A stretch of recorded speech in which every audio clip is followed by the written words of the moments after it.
ban out the Zosk. Yeah, Arlet still available for Btr Alpha again. Flexibility is there, but they still are reluctant on giving another chance for this Jawhead to shine. 3 games for Key on this Jawhead. First 2 weeks, he had the biggest hero pool. Every game different. Now we're seeing a different Key. We're seeing Key being very picky. With the Jawhead as well. And the question now becomes, was this Ling ban justified? I think game 1, they were winning anyways in the early game, right? Against the Roger. So that's what they're trying to play with. They're playing for that early game, that kill pressure, and with the Harith, Taya, and Jawhead, you already do that. The Loyi will still be banned out. I believe now they won't have to ban the Mathilda. The Jawhead's already picked up. But for Btr Alpha, I think for sure they need to get rid of the Zosk. The Zosk was a big problem for them. Yeah, the Zosk. Enhansive, a boy, was indeed one of the playmakers. Wow. The Tigreal. So now Geek Fam, they can take out, you know, another hero, and that is available for Btr. Btr might snatch the Zosk. Is that a possibility? Exactly. My bad. They're actually on the right side. First pick in the second phase, they can pick up the Zosk. They don't need to care. Now they're just respecting Beloy, and then they'll probably pick up the Zosk, denying it away, forcing out a Faramis, and this comp should do well against the Faramis. Yeah, I think if ever, I think Geek Fam, they need to ban the Zosk out if they do not want to face the Zosk here.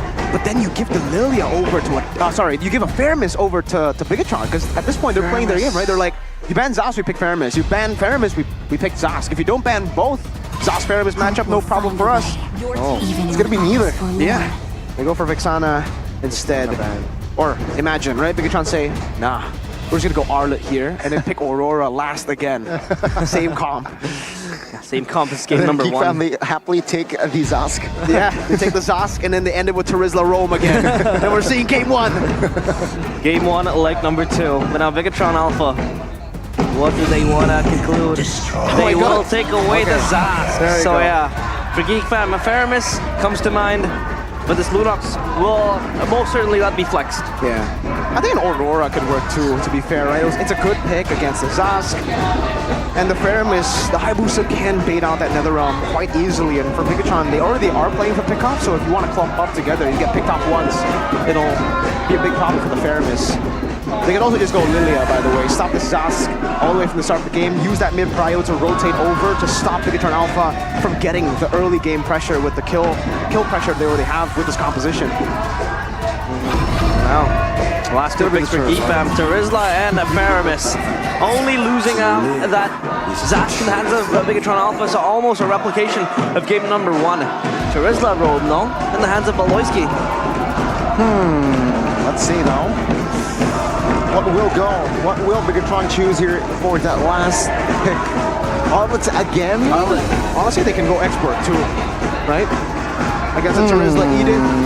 That was a big problem for them. If Harith wants to go for another, you know, Radiant Oracle build, to go for more damage, just dive in. Now you have a Zosk as well. So if Geek Fam want to dive towards Btr, you already have a Dominant Descent to help Eman, and the rest of them can just go in. X-Borg or, like game 1, Arlet. Or Barat, what? Not in the jungle, but in the XP. Barat XP. Interesting pick. What does this kind of amplify towards what Btr wants to achieve? Well, they can go Nom Nom. Anyone before the fight even starts is a good pick-off tool. It's another way to isolate the team and to give Btr Alpha an advantage in these skirmishes. So it also forces Geek Fam to go for Purify and some of their members. Faramis, Lunox as well. If you bring Purify on Lunox, you're not able to get that combo in for the dive. That we saw work very well for Geek Fam in game 1, by the way. Actually, wait, did it? I remember him gap closing a lot. Did he have the flicker?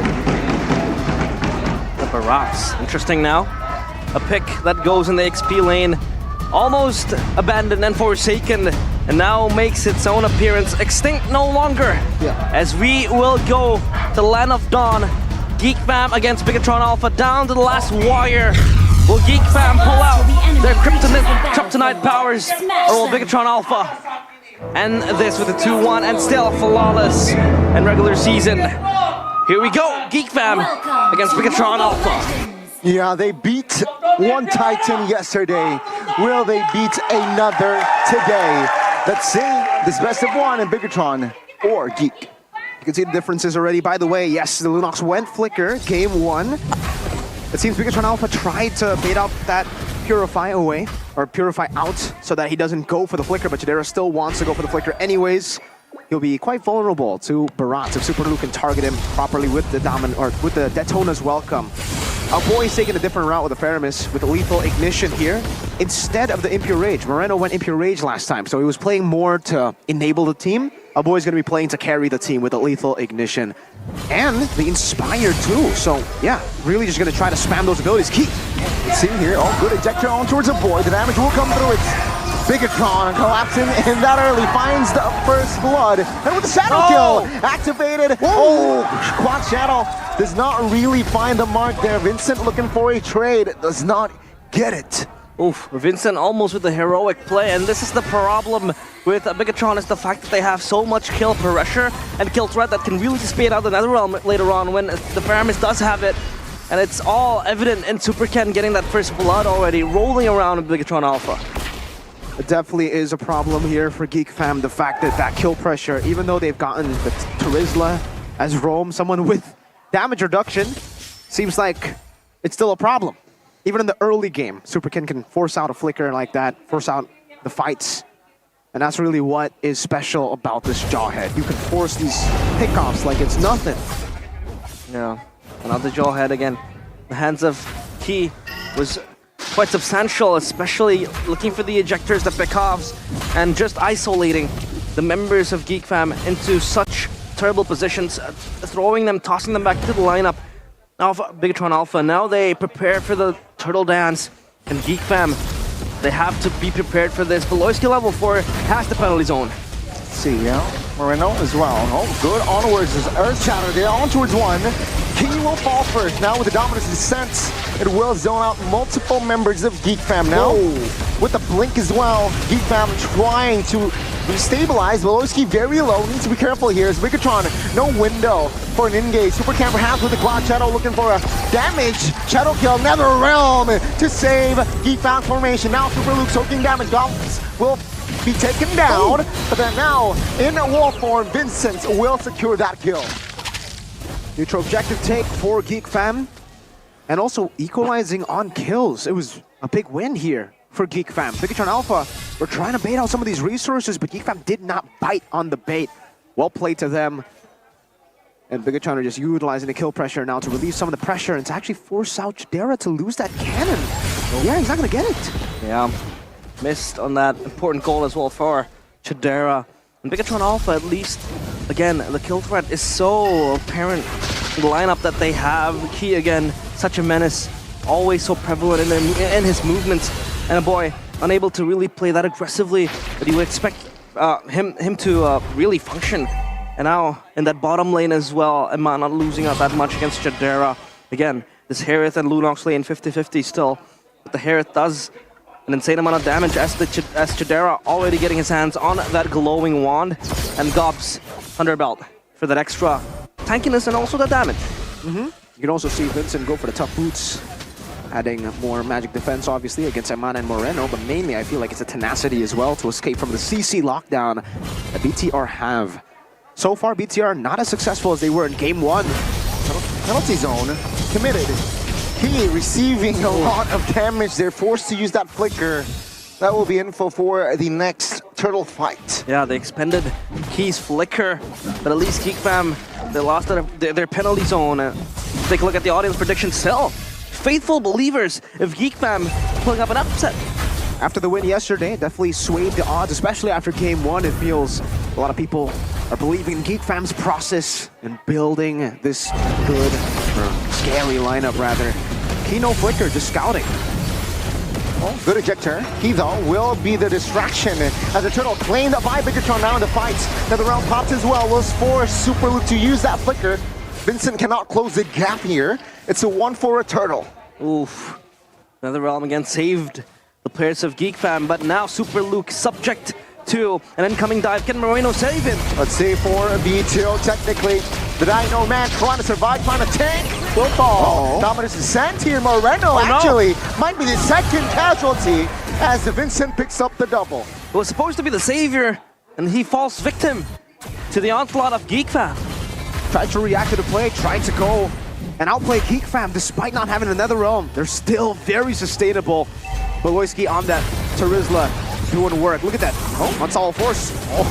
Oh, perfect time. Superkin though with the retribution and the shadow kill to take Beloy down. Oh, Beloyski wasted his flicker, and now that's one resource blown as well. When you really need that flicker to engage with the penalty zone as well.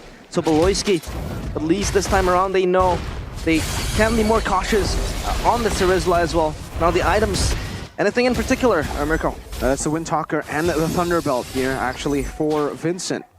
So he's going to go for a build that can dive. He can actually go fighter mode in a lot of these skirmishes, just like he did in game number 1, I believe. Yeah, he went for Windtalker, Thunderbolt, Endless Battle, and War Axe. So it's more of a fighter build that he's going for. One of the longer team fights. And for Geek Fam, that is exactly what their composition is meant to do. Here's Nito. Will flicker out again. That's another good setup there by Geek, though, in the river.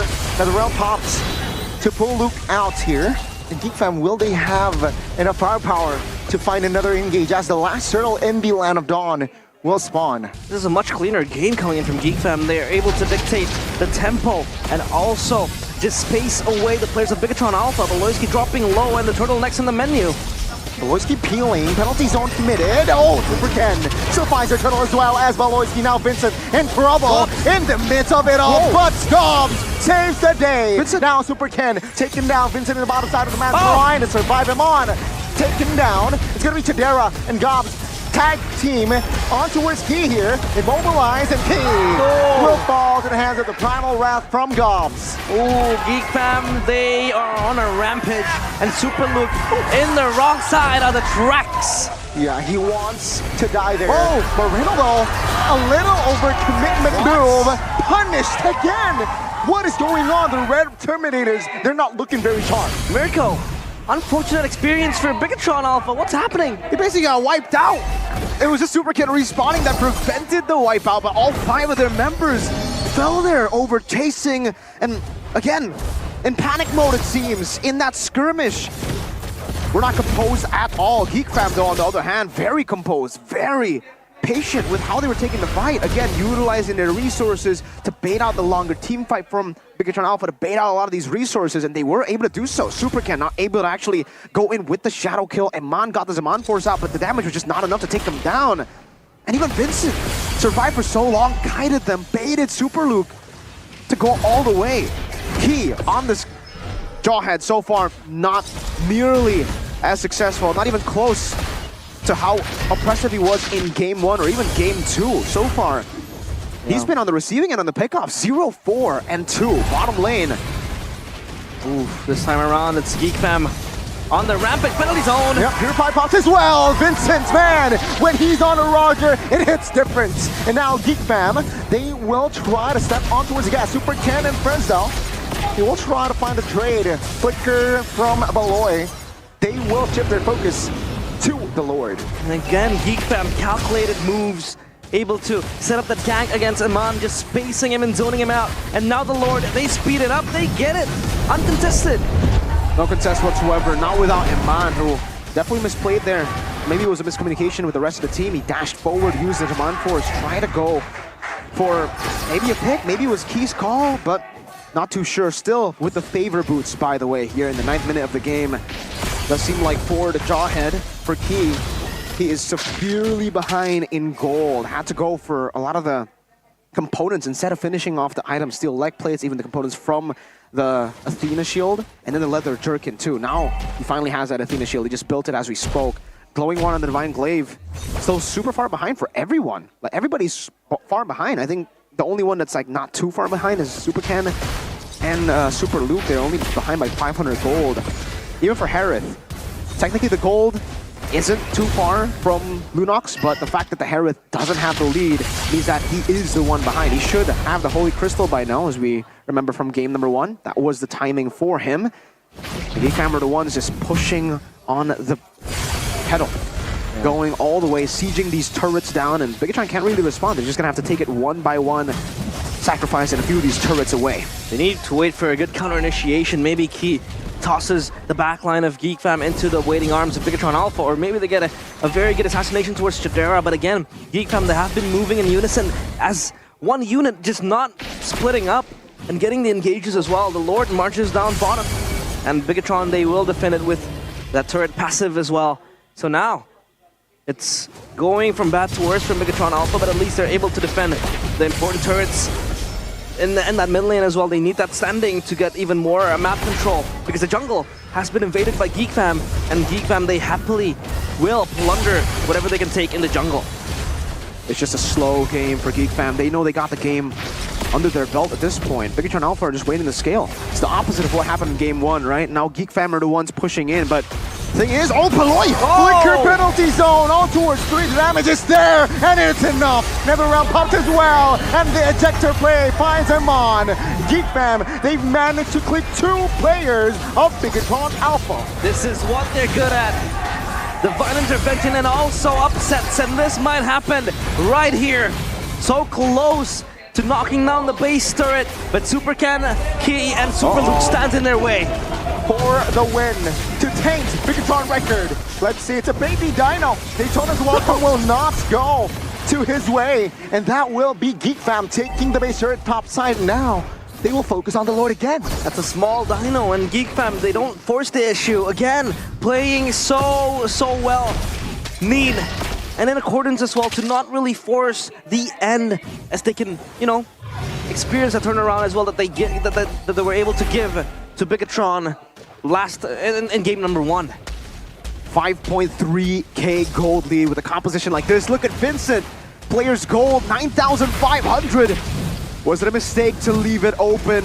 Vincent definitely thinks it is. You leave it open, no hesitation for him to pick it up. Just like Super Ken's Ling in game number 2. We'll see. Geek Fam with a 5,000 gold lead playing the Lord Dance.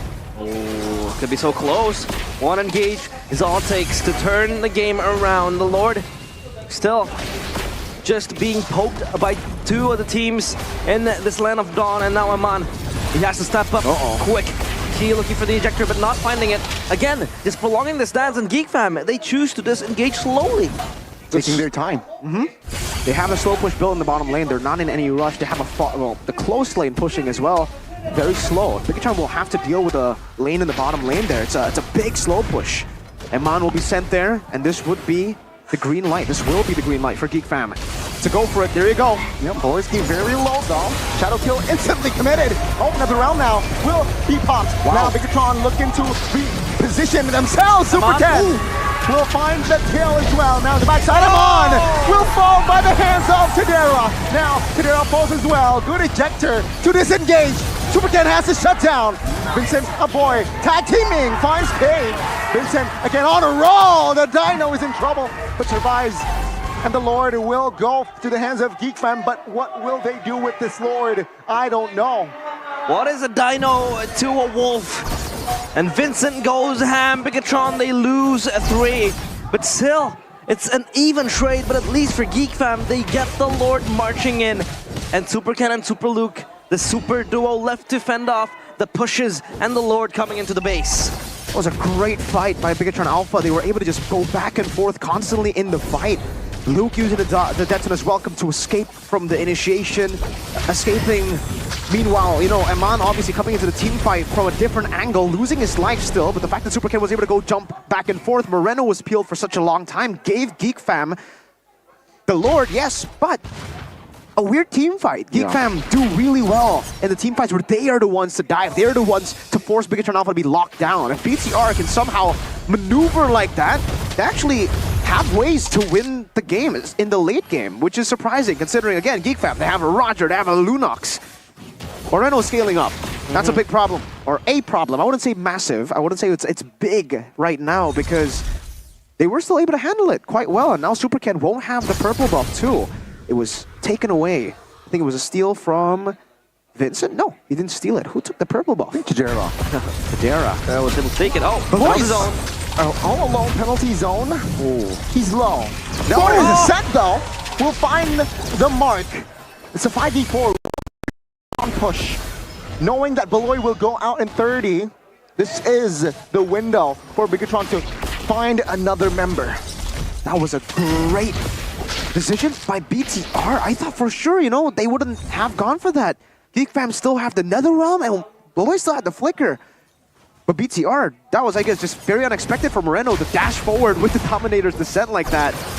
It's a good time for Geek Fam to lose their roamer though. Like, it's not really punishing, right? There's no neutral objectives, there are no turrets to take, so Bigatron can't punish further. But they can reclaim some positions here, and it does give everybody time to get their buff, Super Ken, and even farm up more. Jadera, holy crystal. Yeah. And now Geek Fam, the question is how long can they rinse and repeat? Because Bigatron Alpha, they also scale pretty well in the late game. Amana will be activated sometime soon. I believe he also has the Holy Crystal as well, the Blood Wings defensively. And Moreno is now a threat. Not a huge one, but again, will be such a pesky target to really deal with. And Super Ken just counting now the Lord available to fall in the hands of Geek Fam. Bigatron Alpha, I think they have to address this. See here, Key and Ken. Good penalty zone, finds Super Ken. Now he's in trouble. The damage is there! Tadera finds a Super Ken. And that will be Geek Fam finding the Lord. This might be the final push. Oh, Super Ken loses his life and also loses the Lord. And next up in the menu would basically be the turrets as well. As Geek Fam still moving as 5. Looking to close out this game and create an upset. It should be done. With Geek Fam's composition, Bigatron, they don't really have the best of clear Geek Fam. For the win and for tainting the record of the Red Robots, let's see Geek Fam's execution.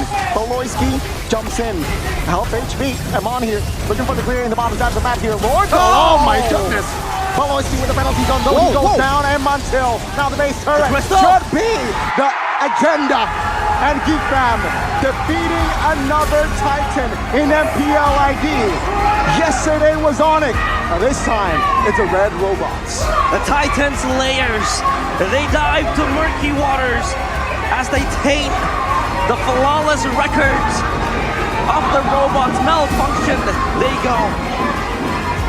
And again, Geek Fam proving to be the kryptonite of Bigatron Alpha. They close on the 2-1. Bigatron, loseless no more. That 0-loss record will be tainted, destroyed by their kryptonite. Geek Fam have been the bane of Bigatron's existence for the longest time. Season 12, stopping them, gatekeeping them from the M5 World Championships.